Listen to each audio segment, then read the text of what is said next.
ఓ చేత్తో ఉచిత ఇసుక అంటూ ప్రజలను మాయ చేస్తూ మరో చేత్తో భారీ దందాను ప్రోత్సహిస్తూ జేబులు నింపుకుంటున్నారు పెద్దబాబు చిన్నబాబు. అర్హత లేని సంస్థను అడ్డుపెట్టుకొని అనుమతులు లేని తవ్వకాలతో రోజుకు కోట్లు దండుకుంటున్నారు. ఈ దోపిడీతో కృష్ణానది గర్భం అస్తవ్యస్తంగా మారిపోతోంది.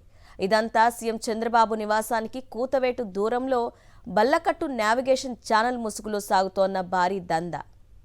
పెదబాబు చిన్నబాబు అండదండలే అర్హతగా కృష్ణానదిలో బల్లకట్టు నావిగేషన్ ఛానల్ పూడికతీత పనుల కాంట్రాక్టు చేజిక్కించుకుంది కృష్ణా గోదావరి వాటర్వే సంస్థ. ఇది పైకి మాత్రమే, చేస్తోంది మాత్రం నిత్యం వేలాది టన్నుల ఇసుక అక్రమ తవ్వకం, తరలింపు. రాజధాని పనులకు ఇసుక నావిగేషన్ ఛానల్ పేరిట అడ్డగోలుగా తవ్వి రోజుకు దాదాపు 4 కోట్ల రూపాయలు మింగేస్తోంది. కృష్ణానది మీదుగా గుంటూరు, కృష్ణా జిల్లాల మధ్య రాకపోకలకు ఇబ్రహీంపట్నం, వైకుంఠపురం మధ్య బల్లకట్టు దారి ఉంది. దీనిలో ఇసుక మేటల్ని తొలగించేందుకు కృష్ణా గోదావరి వాటర్వే సంస్థ డిసెంబర్లో కాంట్రాక్ట్ పొందింది. ఇసుక తవ్వకంలో ఎలాంటి అర్హత లేకున్నా కేవలం చిన్నబాబు సన్నిహితులంతా కలిసి దీనికి కాంట్రాక్ట్ ఇప్పించారు. తాము చెప్పినప్పుడల్లా సంతకం పెట్టే ఇరిగేషన్ అధికారిని గుంటూరు జిల్లాలో నియమించి అనుమతులు తీసుకున్నారు. నావిగేషన్ ఛానల్ పరిధిలో 7 లక్షల క్యూబిక్ మీటర్ల ఇసుకను తవ్వి తీయాలనేది కాంట్రాక్టు. టన్నుకు 215 రూపాయల చొప్పున చెల్లిస్తోంది. వాస్తవానికి టన్ను ఇసుక తవ్వేందుకు 50 రూపాయలు, లోడింగ్కు 15 రూపాయలు మాత్రమే ఖర్చవుతోంది.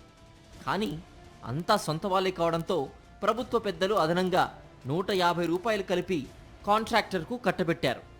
దీంట్లోనే కాంట్రాక్ట్ సంస్థకు నిర్దేశిత 7 లక్షల టన్నులకు 10.5 కోట్లు అప్పనంగా ఇచ్చినట్లయింది.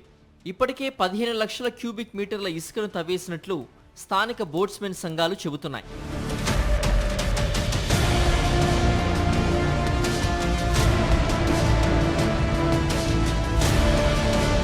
రాజధాని పనుల కోసమని చెబుతూ రోజుకు 30,000 టన్నుల ఇసుకను తోడేస్తున్నారు.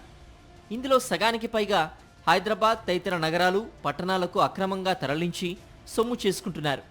మొత్తంగా రోజుకు 30,000 టన్నుల మీద సుమారు 4 కోట్ల రూపాయలు, నెలకు 100 నుంచి 120 కోట్ల రూపాయలు అక్రమంగా ఆర్జిస్తున్నారు.